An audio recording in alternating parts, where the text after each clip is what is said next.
Over the weekend, the Inspector General of Police, Mohammed Adamu, ordered the immediate withdrawal of police orderlies attached to a number of influential Nigerians, as well as organizations and corporate bodies. The Inspector General, however, exempted those attached to government houses, the Senate President, and the Speaker of the House of Representatives. According to a police statement, this measure is a first step towards fulfilling one of the cardinal demands of young people who a few weeks ago converged on the Lekki toll gates in Lagos to protest against police brutality and the apparent reluctance of police authorities to stop the excesses of the now disbanded Special Anti-Robbery Squad. We are now being joined by one of those affected by the Inspector General of Police's directive, Senator Magnus Abe, a former member of the National Assembly from Rivers State. Senator Magnus Abe, good morning. Good morning, and thank you for joining us. Good morning, Dr. Abati. Good, it's good to have you here. Thank you for having me. Yeah, you're welcome, but very quickly. You had the introduction. Police orderlies been withdrawn from very important personalities like yourself. Has that happened? And do you think that this is a good move by the Inspector General of Police? People have said this is part of the reform. Out of 400,000 policemen that we have, almost about a third of that, is busy protecting important people and their wives or their children.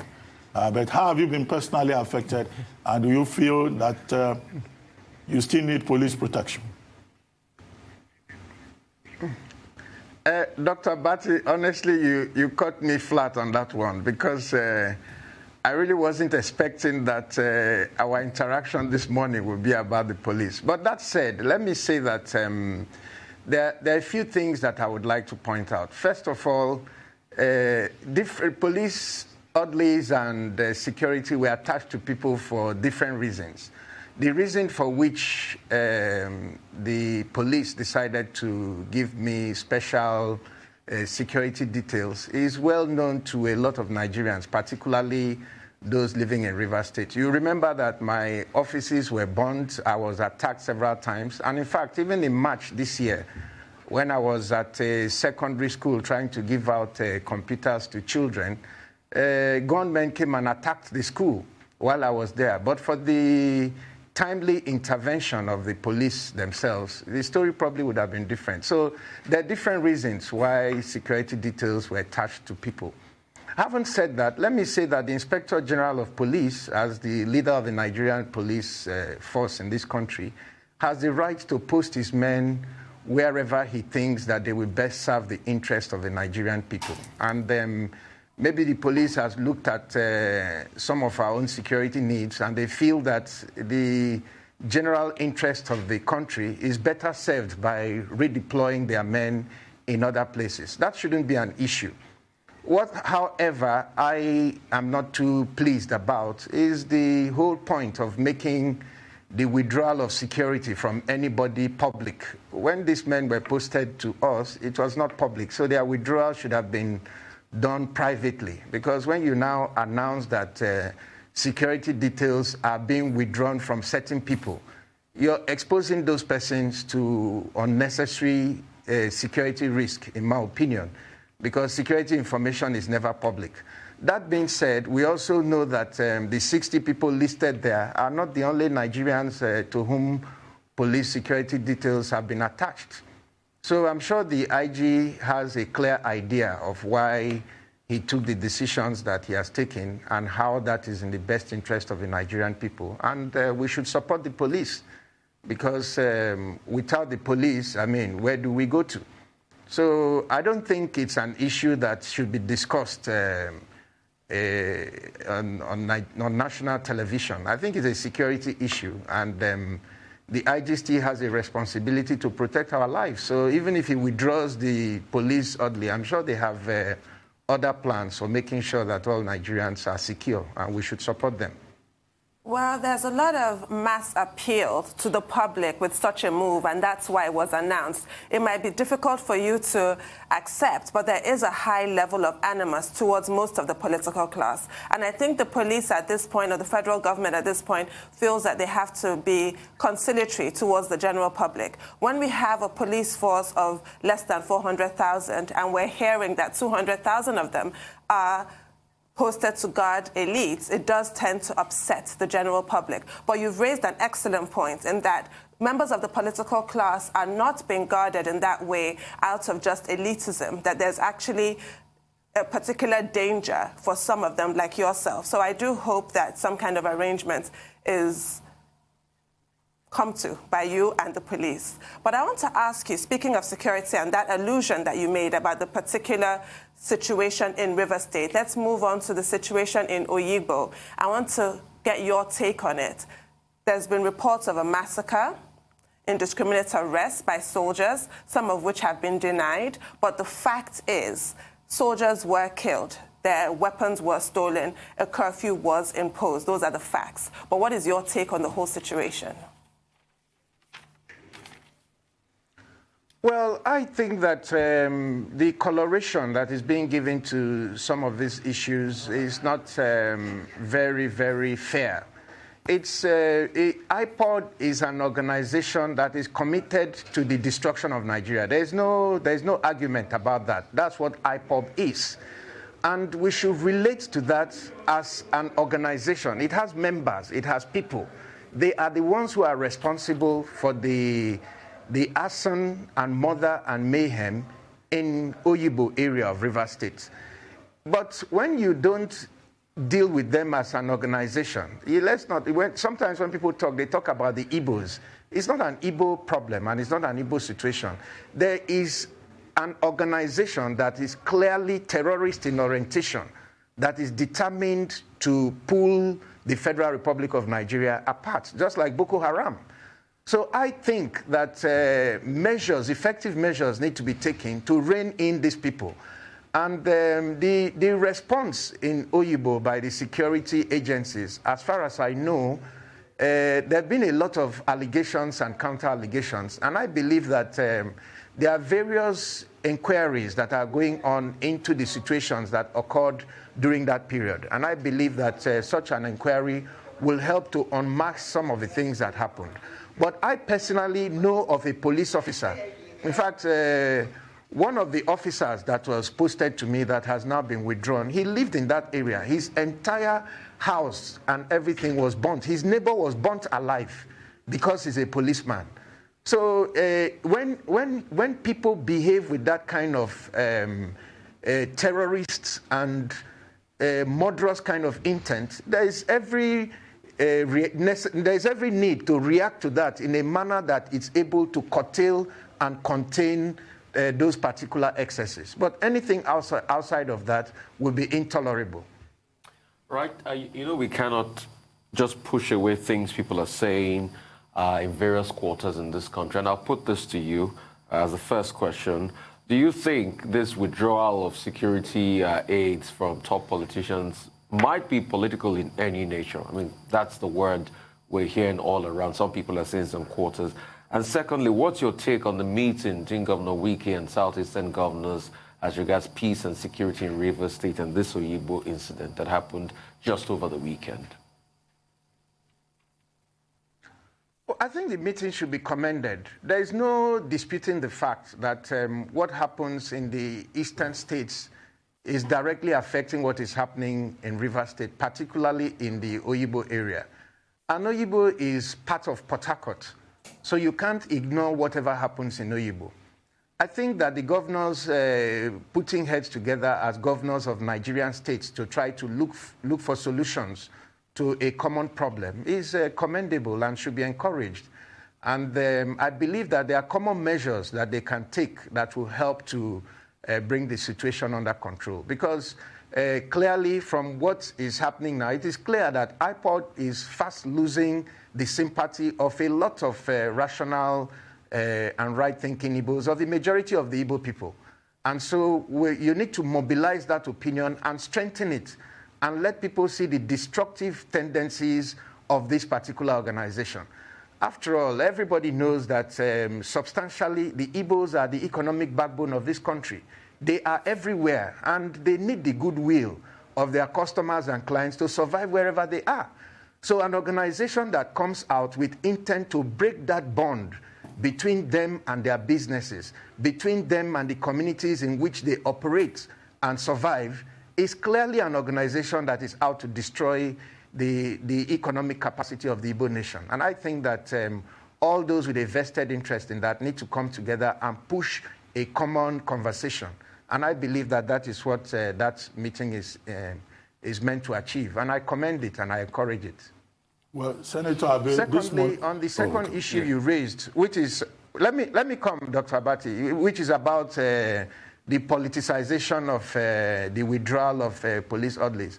To me, it's not an issue. When I was in the Senate, my security detail was withdrawn by the then PDP government for no reason other than the fact that I was opposing the government. But the same government restored that security when they saw that I was actually in real danger. So the police is not outside political interference sometimes, but I know that the police has the capacity to resist that influence when the lives of Nigerians are involved. So I don't believe that this action was merely political. I'm a member of the All Progressives Congress. I'm not just a member. I'm one of the leaders of the party. I'm a member of the board of the NNPC. So I don't see the IG just going after me for political purposes. And I don't think that will be tolerated by the system. But what I know is that the police deserves the support of all Nigerians, including myself. And if the police has come out with a better plan to secure all of us, we should have that in an open conversation. My own take is that a lot of wealthy Nigerians actually have the resources to pay for security. And if we create security companies that are certified by the police and the people are allowed to bear arms, because having a security company that has no access to arms is basically useless to anybody in the kind of environment in which the criminals are properly armed. So in most democracies, the system allows security companies that are sometimes manned by certified and trained security personnel, and those who have the means will pay to have those guards protect them and their children. For example, if you look at that list, you will see a lot of people who are certified billionaires. There is nowhere in the world where very rich people stay without security, because everybody knows that they are constantly in danger. For example, you can't say Dangote now should move around Nigeria without security. Even if he goes to Liberia, or he goes to South Africa, or he goes to Kenya, security will be provided for him either privately or publicly. That's how it goes. When Mark Zuckerberg came here, he came here with his own personal security.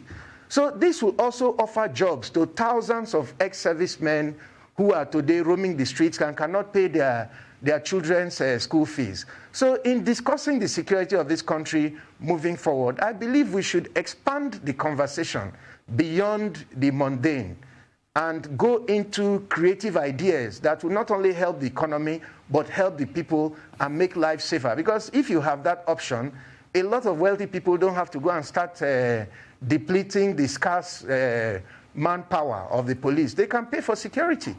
That said, let me make the correction that I'm not one of the elites, and I really don't think I fall into that category of saying elite and eminent and prominent Nigerians. I'm just a citizen, and I expect that my security will be of some concern to the country. That's the point I want to make. We are all citizens at the end of the day, isn't that the case? If we are all just citizens, then all of us are entitled to police protection.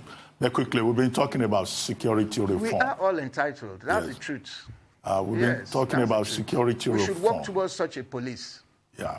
Okay, I just wanted to take your thoughts on the Sars protests, which was a protest against police brutality, governance, and a number of other national issues. But that degenerated quickly into an attack on the homes of prominent persons, attack on COVID-19 palliatives warehouses, and concerns that protest, which started as a peaceful protest, had been hijacked. Now, the federal government has acceded to the 5 demands, but still, we see a lot of undercurrents with the youth saying they don't think that government is sincere. What else do you think the federal government can do?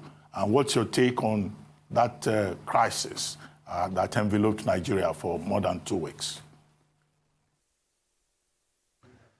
Well, let me add my voice to those that have said that it was most unfortunate that it had to come to that. A lot of complaints had been made against Sars and on police brutality in the past. And the police authorities have always made some efforts to deal with those challenges. But apparently, people got tired, basically, because they felt that those attempts by the police to address some of those issues were not far-reaching enough. And I agree to those who feel that way. But moving forward, the End SARS protest was not just an End SARS protest. I think a lot of people brought in their own issues that had nothing to do with the End SARS. That's why you see that immediately the End SARS protest came on. SARS was ended. The president agreed to everything that was demanded. But that didn't end the protest because there were now a lot of other issues that people had, including people who wanted to destabilize the nation and destabilize the government. And we can't throw that away. You heard the video clips of the leader of IPOD calling on his people to burn and kill. That was not the aim of the End SARS protest. But that said, I do believe that there are certain issues and undercurrents in the polity that needs to be addressed. And this protest had brought those things to the fore. Again, the whole issue of the nature of our security architecture and the communication between the police and the public has also shown fault lines in the course of this protest. Because you notice that there were some communities that came out to protect their police stations and defend the police and stand with them. But there were some communities where the communities came out to attack, join the looters and vagrants to attack the police station. So I think that the communication between the police and the public needs to be enhanced. The police is your friend. There is not one of us that can survive in an orderly society without the police. So a police force that works for the people is an important and an imperative part of our democracy. And we all need to understand and support the police to work towards that. Funding is a key challenge, which nobody is talking about, because everything has a price. If you want to drive a Mercedes, there is an amount you need to have to pay for a Mercedes. If you want to drive a Beetle, there is an amount that you have that will pay for a Beetle. You cannot pay for a Beetle and then expect the Beetle to perform like a Mercedes. It's not going to do that. If you want a Mercedes, you really have to save money or work for money or raise money to buy a Mercedes. And clearly, it is clear that the Beetle we have right now in terms of the security architecture that is on ground cannot perform to the expectations of a vast majority of our people. So what is the shortfall of what we have between what we need and what we have currently, and how do we bridge that gap? We need to bridge that gap in training. We need to bridge that gap in manpower. We need to bridge that gap in orientation. We need to bridge that gap. We need to also understand that policing doesn't end with the police. What are the judicial challenges that the police face in trying to enforce law and order?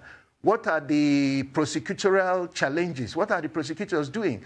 Because I know of a police station where the police decided to start collecting money from armed robbers, because every time they try to charge the people to court, when they get to the Ministry of Justice, the people write a report that there is no evidence to charge them to court and the robbers are released.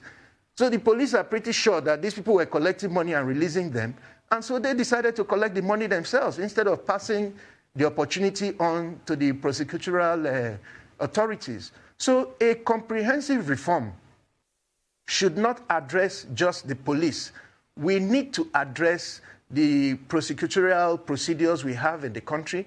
We need to address the judiciary, effectively, and we need to get all these things working together. That's the judicial system of the country, and the police is part of that system. But everything right now is being blamed on the police and the police alone. I don't think that is fair, and I don't think it will achieve anything in the long run. Indeed. If we want a system that works, we need to pay for it. Indeed, our entire criminal justice system requires reform. But I wanted to go back to the point that you made about the possibility of a private security firm that could bear arms. You'll recall when Amotekun was being discussed nationally, there were all kinds of legal, legislative loopholes being pointed out. The police force said the Inspector General would have to issue each state a license as long as they fall within the provisions of law. That was the Firearms Act.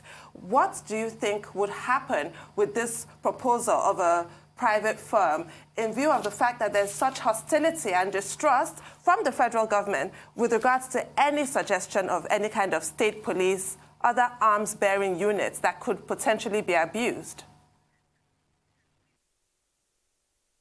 Well, we're talking about two different things here. We can't compare apples with oranges. The arguments about other tiers of government running their own police forces is a different argument.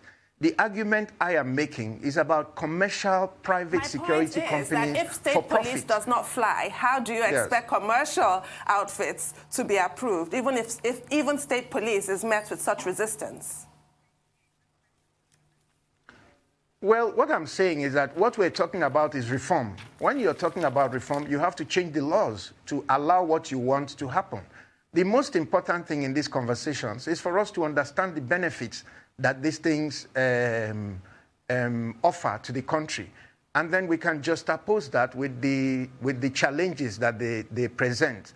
And then we try to walk a way through to reduce the challenges and increase the benefits. One thing I believe in is that there is no human difficulty that has no solution. That's what knowledge is all about. As long as you're prepared to learn, whatever is a problem can be overcome.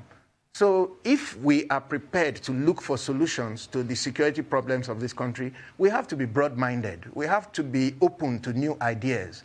We can't just stay stuck in a place that is not working for us the way any of us would want and pretend that that is okay or that changes are not needed. I think that in discussing whatever changes we want to talk about, we should be broad-minded and open to new ideas and be able to review those ideas and see their merits and demerits. The ones that will not work, that are not good, if the demerits overcome the merits, we toss them aside.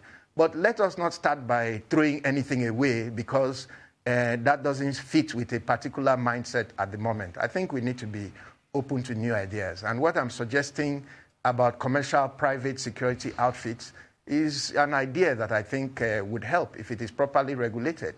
It will reduce the burden on the police. It will increase access to economic opportunities for thousands of Nigerians, and it will provide a lot of people with a sense of security that they currently don't have. And it would also open an avenue for more extrajudicial killings, because when you look in this country, we've got too many bodies with guns that carry arms already. We've got NSCDC. In fact, I was hearing Federal Road Safety Corps, there's a push in the works then to bear arms. What do you say as regards that? Because people are complaining what we have in this period is too much arms in the first place. What do you say about that?